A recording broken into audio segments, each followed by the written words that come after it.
Are you stuck choosing between Affinity Photo 2 and Adobe Photoshop? Let me help you decide which powerhouse photo editor is best for your needs. By the end of this video, you'll have a clear idea of how these two programs compare, not just in features, but in cost, support, learning curve, and most importantly, image quality. And stick around, because I'll share which one is my personal favorite. Now, just so you know, I'm not plucking opinions from thin air. I'm a landscape photographer who's obsessed with getting the best possible photos, and I've been working with Photoshop since way back in 2002, and Affinity Photo since its debut in 2016.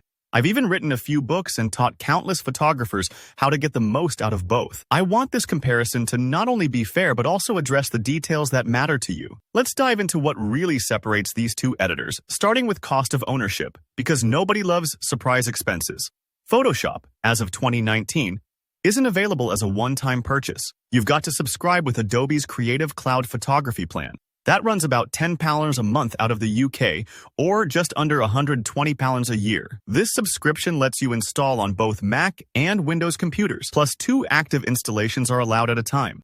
I actually find this flexibility handy for switching between my desktop and laptop, and thanks to Creative Cloud, you get access to some mobile apps.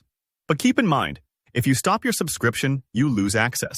By contrast, Affinity Photo is a one-off purchase, currently about $49 per Mac or PC, and $20 if you want the iPad version, which, by the way, is really impressive for editing on the go.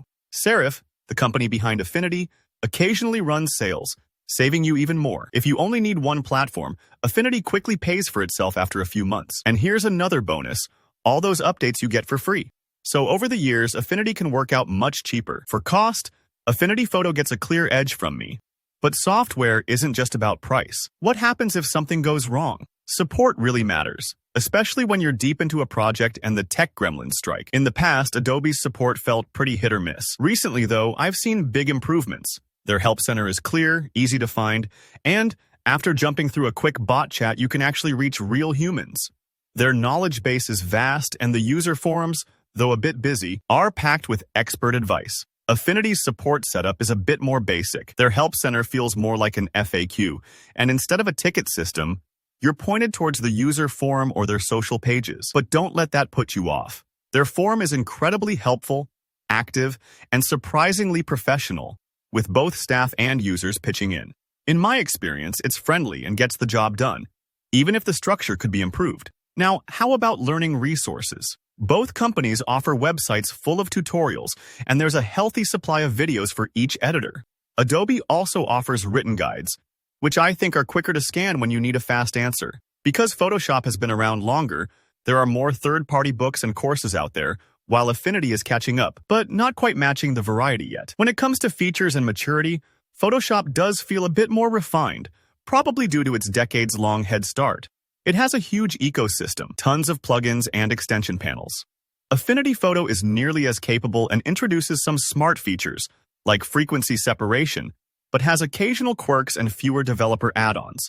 Still, for most people, both will tackle high-level editing without skipping a beat. Image quality is often the final deciding factor. Both editors produce fantastic results, but here's an interesting difference.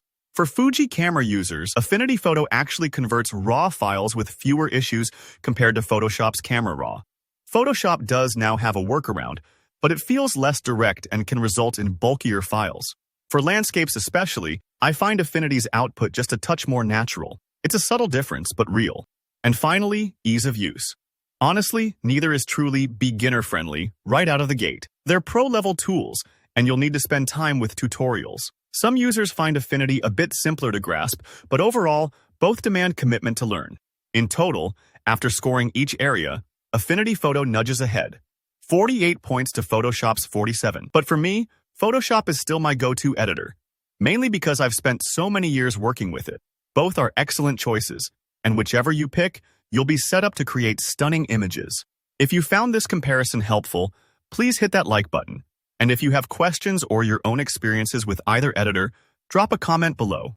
Don't forget to subscribe for more tutorials just like this. Thanks for watching.